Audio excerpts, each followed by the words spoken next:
Olá pessoal, professor Diego Bruno falando. Vamos aqui agora começar a nossa correção da prova do IFCE de História, aqui no caso do campus da Caucaia, tá certo? Nós vamos analisar as 5 questões que foram feitas agora nessa prova e dar uma análise para vocês, uma orientação sobre o contexto histórico de cada questão, tá certo? Vamos então começar aqui com a questão 16, que vai nos dizer o seguinte: a campanha da Polônia revelou a nova tática para a qual as forças da Alemanha estavam equipadas e treinadas, chamada de Blitzkrieg, termo de um jornalista, mas bastante descritivo. Qualquer ponto era, por definição, fraco diante de uma tal força. A rompia e prosseguia espalhando confusão em sua esteira. A técnica era a mesma introduzida por Epaminondas em Leuctra, usada por Alexandre contra Xerxes em Gaugamelos e empregada por Napoleão em Marengo, Austerlitz e Wagram. A Blitzkrieg, porém, obteve resultados negados a comandantes anteriores, cuja habilidade para explorar o sucesso no ponto de assalto estava limitada pela velocidade e resistência do cavalo. Isso aqui é uma citação de um livro chamado História da Guerra, da Companhia das Letras, e aí o parágrafo em si da questão nos pergunta o seguinte: durante a Segunda Guerra Mundial, os fascistas alemães, chamados nazistas, utilizaram uma estratégia militar conhecida como Blitzkrieg. Sobre essa estratégia, assinale a afirmativa correta. Então, bora lá. Nesse ano já, quando nós tratamos sobre a Segunda Guerra, a Blitzkrieg ela sempre é citada como um ponto das nossas aulas. Por quê? Porque ela foi um método bastante explosivo, de guerra. Ela era uma tática militar de explosão, ou seja, em que sentido? Havia um ataque intenso e pontual, tentando arrasar uma cidade ou uma localidade por todos os meios militares possíveis, certo? Então, quando a gente analisa aqui a questão 16, nós vamos ver aqui o item A que diz assim: era um ataque veloz e coordenado, utilizava aviões, tanques e infantaria para desorganizar rapidamente o inimigo. Bem, essa aqui logo de cara já é uma questão que mais consegue abordar todos os meios militares que no caso o nazismo dispunha para poder fazer o ataque da Blitz. Tanto é que você pode sempre fazer associação com a famosa Blitz, que a Polícia Federal ou então o Detran utiliza, que é uma espécie de filtro surpresa, do trânsito, Você não está esperando, de repente você é abordado para poder ali ser avaliado pelos policiais, tá bom?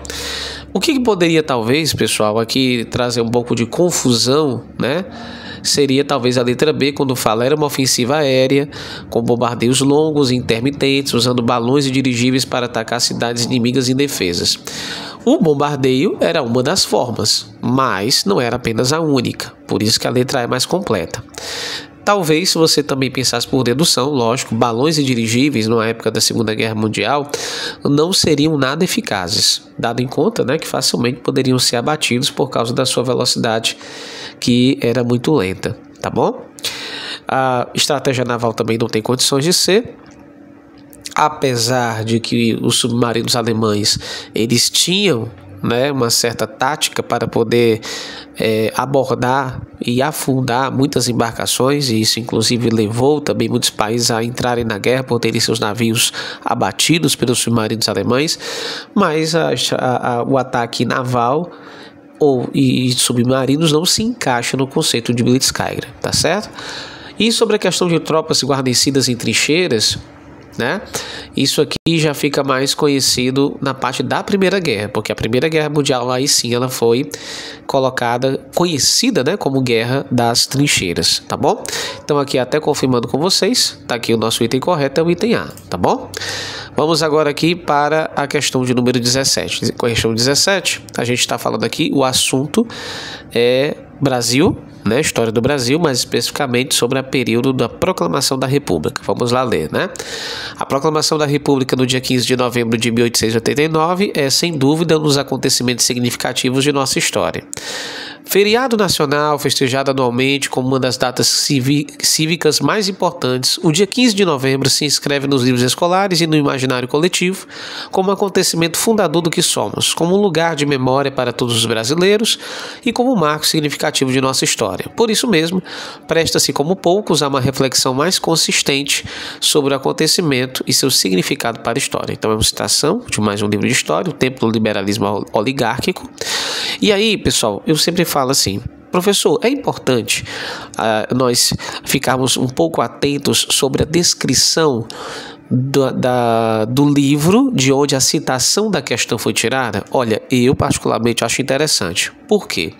Porque você vai ter, inclusive, uma visão mais ampla do autor daquela citação. Isso pode te ajudar, muitas vezes, a distinguir entre uma alternativa e outra, tá certo? Então bora lá. Enunciado da questão vai dizer propriamente o seguinte: a partir de uma análise da Proclamação da República no Brasil, é possível compreender o evento como expressão dos interesses de frações da classe dominante. Aí vamos marcar isso aqui, né? Frações da classe dominante, em especial as oligarquias agrárias e dos setores militares, que são ligados à modernização conservadora do Estado. Com base nessa perspectiva, examine as afirmativas a seguir e identifique aquela que melhor traduz esse entendimento. Então, bora lá. A primeiro item vai falar o seguinte: a implantação do regime republicano implicou o fim das estruturas oligárquicas e a democratização imediata das instituições brasileiras. Pessoal, uma oligarquia tem a ver com o poder nas mãos de poucos. A gente pode ver isso, por exemplo, na questão ainda da Grécia Antiga, da Esparta, que nós temos ali poucos governantes, tá certo?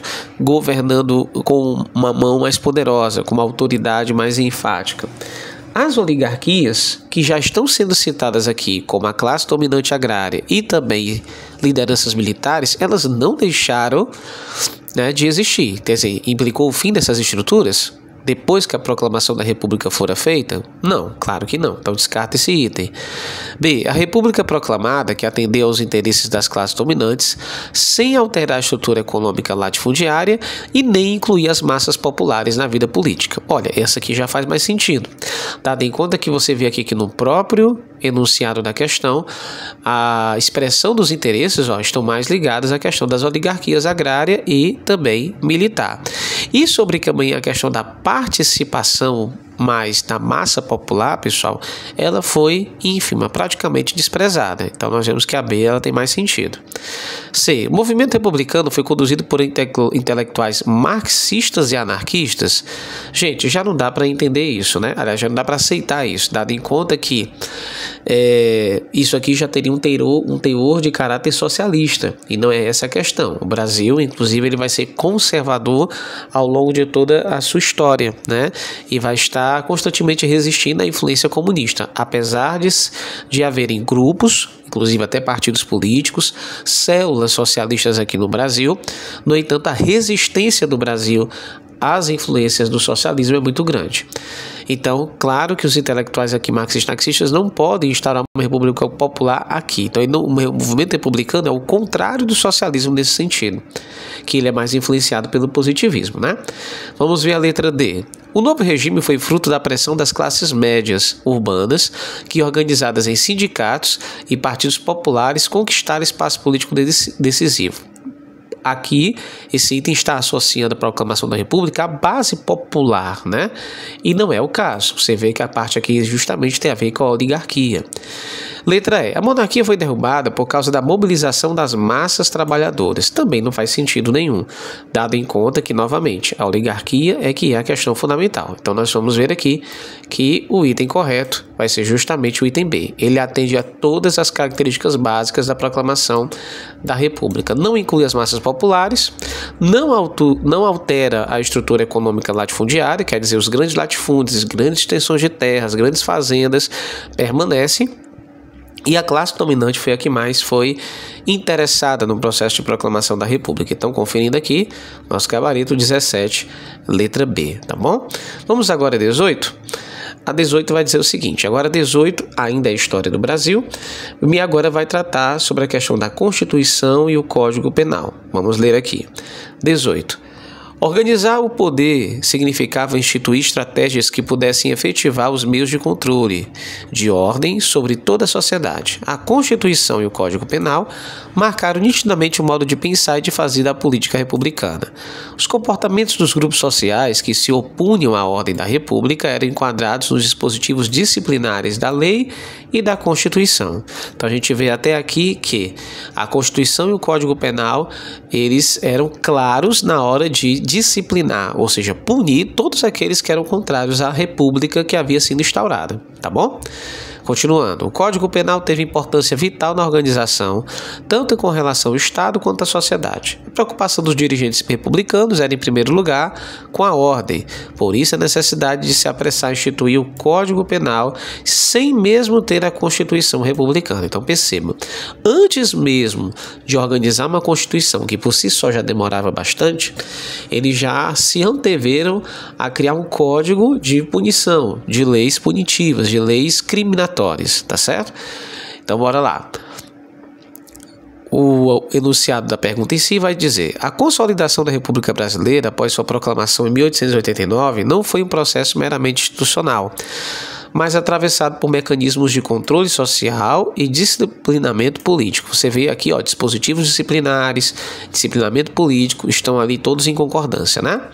As elites dirigentes buscavam afirmar a autoridade do novo regime sobre uma sociedade profundamente desigual, aí vamos marcar isso aqui também, né? E marcada por tensões herdadas do período imperial. Com base no texto citado e nos debates historiográficos sobre o período, analise as afirmativas a seguir e assinale a correta. Então, o que a gente está vendo de característica aqui? Antes da Constituição, o Código Penal já foi estabelecido, que os novos dirigentes da República estavam muito interessados em manter a ordem para impedir, talvez, que houvesse essas tensões herdadas do período imperial. O que isso quer dizer, professor? É que justamente o pessoal que apoiava o Império pudesse talvez se levantar, né, em talvez brigas, guerras ou rebeliões contra a república que acabara de ser estabelecida, tá bom? Então, basicamente, essas são as características da questão 18. Então, vamos lá. O item A vai dizer: o novo regime republicano absteve-se de intervir diretamente na definição do comportamento social, né? Priorizando o federalismo e a autonomia regional.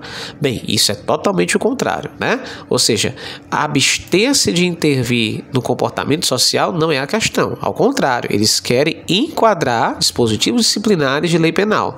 Eles querem organização, eles querem marcar o jeito de pensar, tá certo?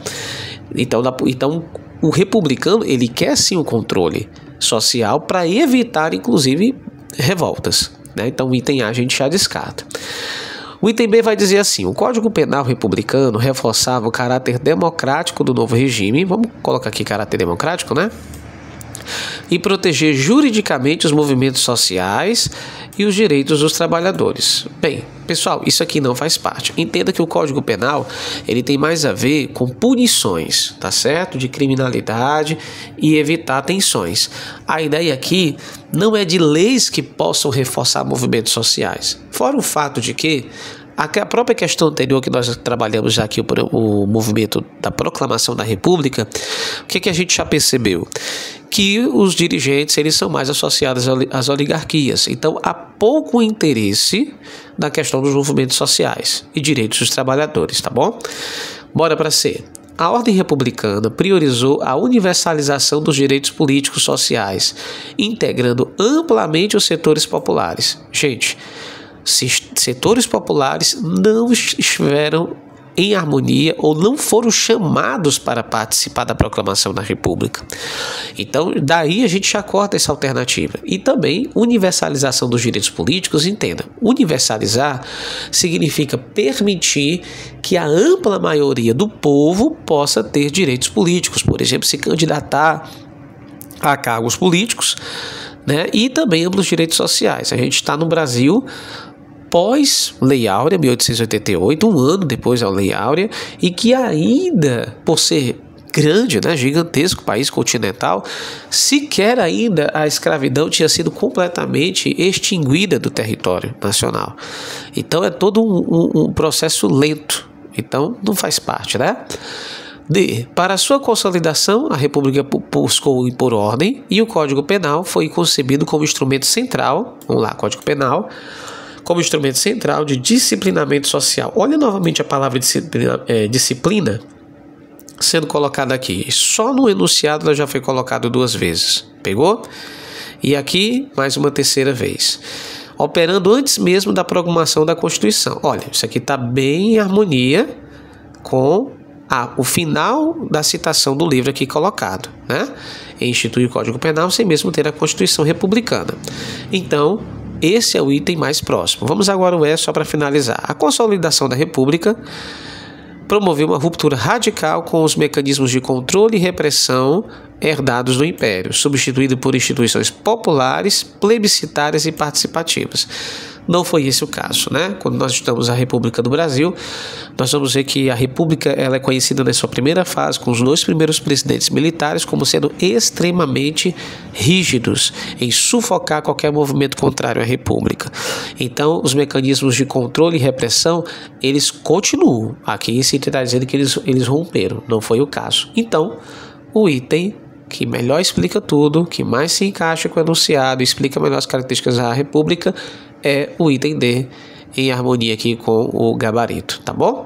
Vamos agora para 19. A 19 vai dizendo assim, ó. Agora a gente está trabalhando aqui uma questão de história geral, mais especificamente sobre a questão de ditadura militares, né, na América do Sul. Então bora lá. Uma semana depois do assassinato de Orlando Letelier, diplomata e político chileno, apoiador de Allende e posteriormente opositor de Augusto Pinochet, a Embaixada dos Estados Unidos em Buenos Aires, vamos marcar isso aqui, né? Revelaram ao Departamento de Estado a existência dessa operação.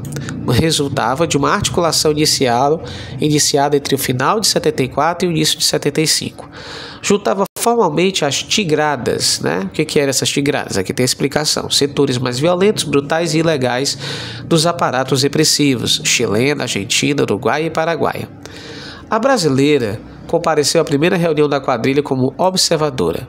Pinochet pretendeu montar em Santiago um escritório de coordenação e segurança encarregado de manter um arquivo semelhante ao que a Interpol tem em Paris, mas dedicado à subversão. Na sua face clandestina, destinava-se a formar uma versão internacional do Esquadrão da Morte. Então aqui nós temos o livro de Hélio Gaspari, que é um livro que trata sobre a ditadura, tá certo? E aí vem a questão.